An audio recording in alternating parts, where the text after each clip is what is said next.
I ran out of coffee. This better be an exciting financial report. Good morning. It's 8:41 at Your Light FM. Advisory services offered through Second Half Financial Partners, LLC, an SEC-registered investment advisor. The opinions voiced and information provided in this material are for general informational purposes only and are not intended to provide specific advice or recommendations for any individual. To determine which investments are appropriate for you, please consult with a financial advisor. Second Half Financial Partners, LLC does not provide tax or legal advice. Please consult your tax or legal advisor regarding your particular situation.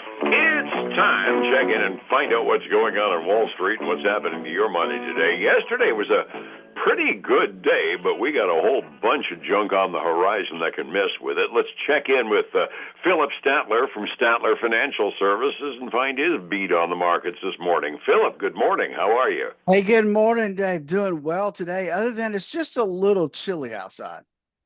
Just a tinge. I was celebrating the fact that Avon Park peaked over 40 degrees about a half an hour ago, and Sebring is right on its heels. It's going to be that way for the next 7 days, though. I hate to say it, and my hunch was that while everybody was 20 below zero yesterday, the amateurs got involved on the market. I also noticed that my fear and greed index, that thing that kind of measures the amateur investment attitude, it's back into the greed range again. So we're starting to feel halfway optimistic.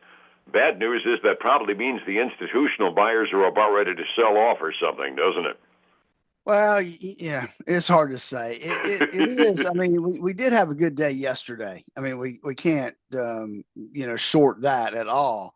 And it was, I mean, other than the Russell struggled a little bit yesterday getting going, but I think a lot of it could have been, we do have some of the tech companies are reporting later this week. And some of them got a little bit of a push by some of their, analysts that things are looking pretty good. So that could have helped, like the NASDAQ and the S&P 500.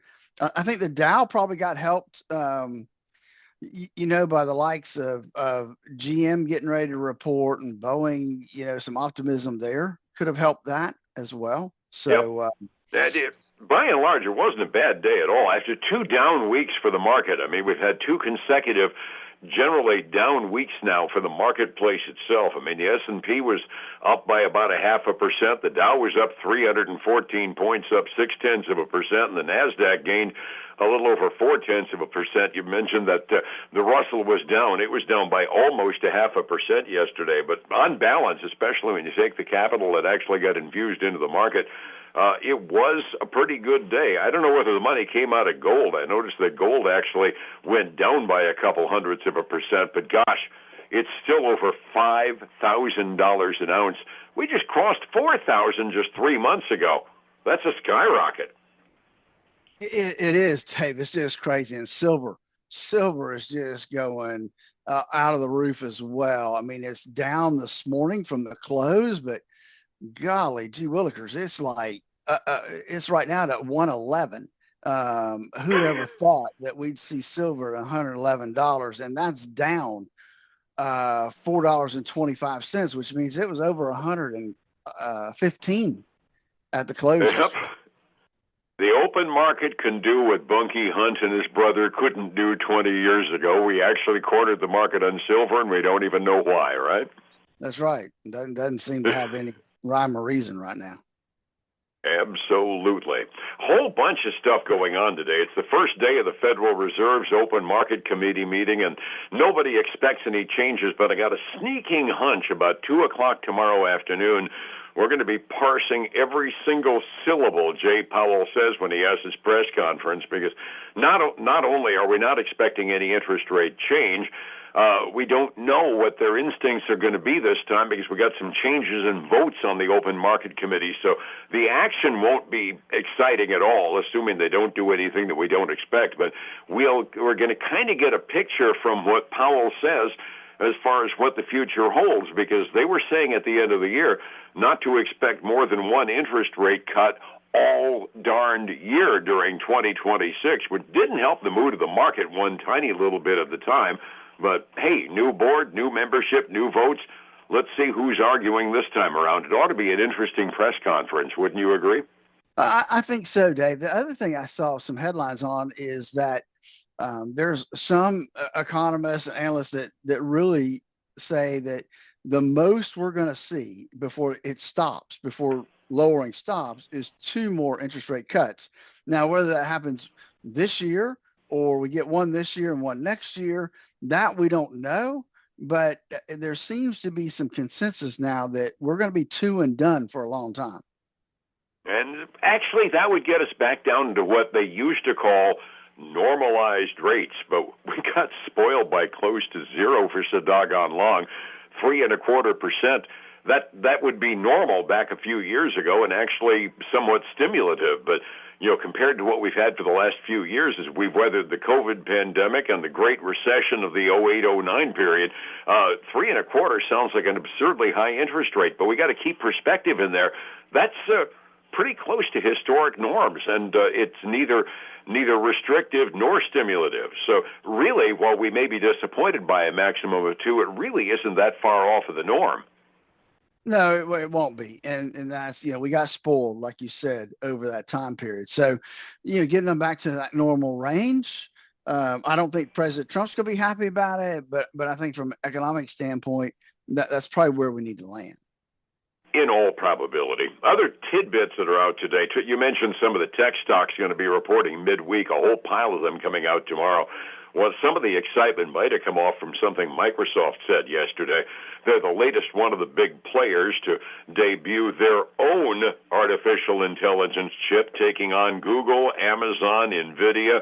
They're calling it the Maya 200, and it's going to run their own data centers before anybody else is going to have a taste of it. But there's a whole lot of the big companies are saying, oh, heck, we're going to make our own chips if NVIDIA is going to gouge us for the price. Kind of makes the market interesting, doesn't it? It will, and it'll be interesting to see how it affects NVIDIA as well. Hey, the other thing that I want to talk about a little bit here is a little tidbit, Pinterest. Mm-hmm. We're starting to see layoffs from different companies, and Pinterest is laying off up to 15% of their workforce, which I saw somewhere was in the neighborhood worldwide of like 4,500, but knocking off about 15% of them and reducing their footprint. In other words, reducing their office space as well, reallocating those resources to roles and teams that are focused on, guess what? Artificial intelligence. And so they're seeing that they can make some changes, reduce the footprint, and reduce their workforce to do that. Now, it's not helping them this morning. They're trading down about 3.25%. Oops, sorry, my microphone fell down there for a second. I'm holding it up. There we go. Other tidbits out there before we get into probably at least a 350-pound gorilla in the room, government shutdown. One of the stocks that went up heavily yesterday was a company called USA Rare Earth. Why? Because the government bought into it. We bought a 20% share of a rare earth company, which I find kind of interesting, but probably not a bad strategic decision.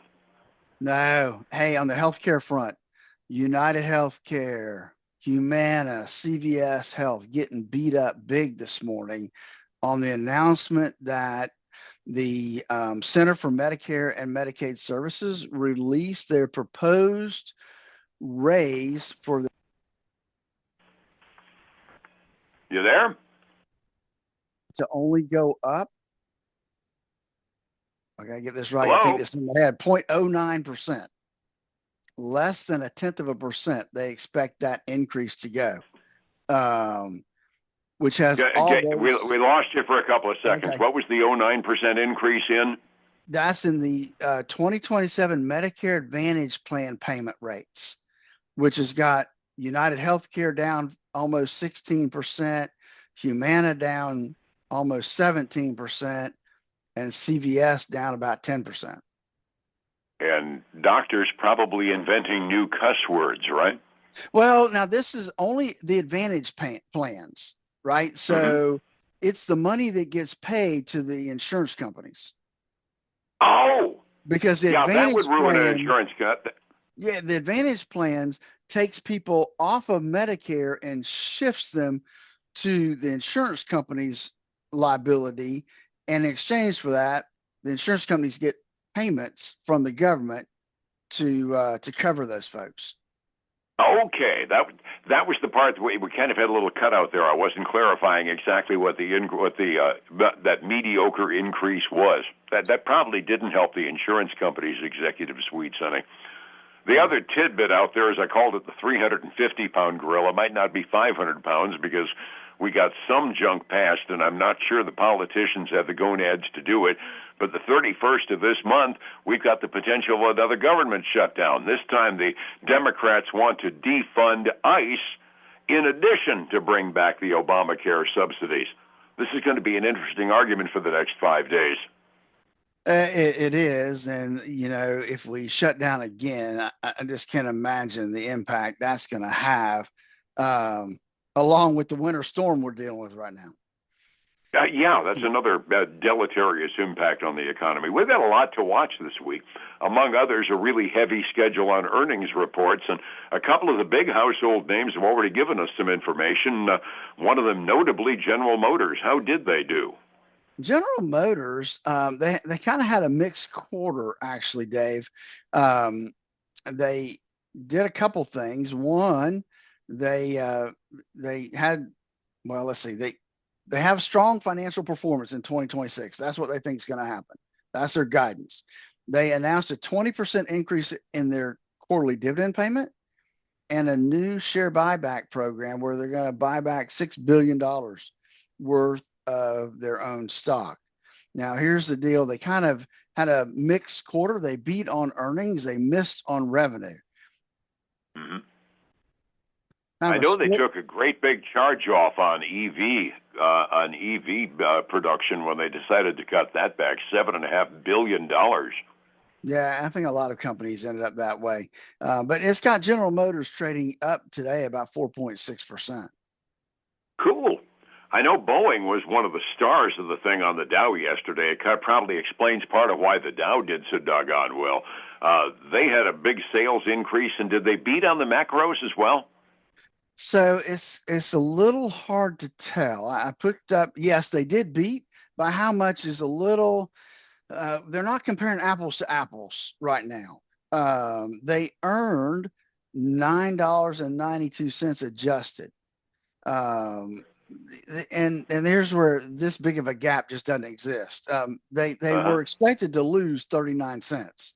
So the report says, I don't think these things are actually comparable. But that being said, they did do better than expected. And revenue was ahead of expectations as well. They are still trading down this morning, about almost 1.8%.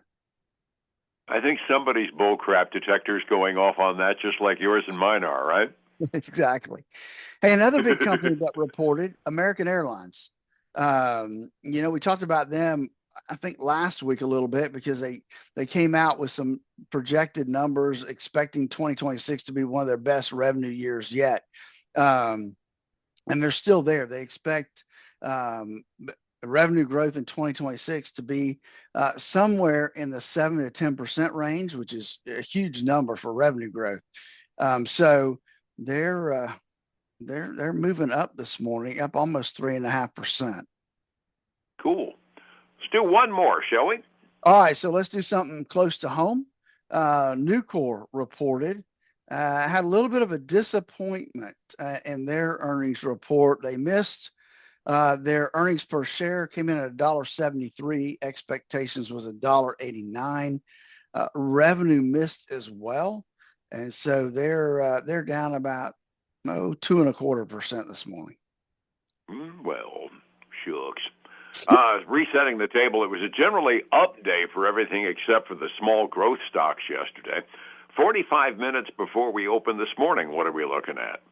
So we're looking at a mixed bag right now. The Dow is in the red, almost 0.7%. The S&P 500 is up 0.25%. The NASDAQ 100 is up almost 0.6%. Flat right now. You there? Yep. Are you there? Can you hear me? Okay. Yep. All right. Can now. Lost you for a second. So, silver down about 3%, but it's at $112.14 an ounce right now. Gold's down about 0.1%. It's trading at $5,115 an ounce. Crude oil's up 2 days, 1.8% to $61.74 a barrel. God, we got to settle Iran quick. I don't like the trend on crude oil. Yeah. Overseas markets, the Asian Rim market was in pretty good humor at the close at 6 a.m. Both mainland Chinese indexes were up. Everybody else was as well. Europe, on the other hand, well, they're mixed, but they're up. By and large, the German markets are off by a tinge, but everybody else is in the green, meaning the European indexes on average up a little over 0.5% halfway through their trading day today. Getting my retirement plans together, well, okay, fine. I'm going to sell Grandma's silver. That'll get me through a little bit. But for the rest of my retirement, I need your eyes. How do I find you to get them on the case? David, give us a call at 863-382-0037. You know, it's the first of the year. Now's the time to make sure that your retirement plans are going to really produce the retirement you always dreamed of. So give us a call and let's walk through that to make sure you are on track. And then check us out, the Statler Financial Radio Show, 6 a.m. and noon on Saturday, 10 a.m. Sunday morning on Highlands News Talk, 7:30 a.m., 95.3 FM. And newstalk730am.com, because we love our computers here. Pay good money for that streaming. I'm going to advertise it. See you tomorrow, my friend. Enjoy. All right. Have a good day. Thank you. It's 105.7 Light FM and Statler Financial Services. Philip Statler. Folks, again, I want to thank you for joining us today. Have a great day. I look forward to speaking again tomorrow. Join us then. Bye now.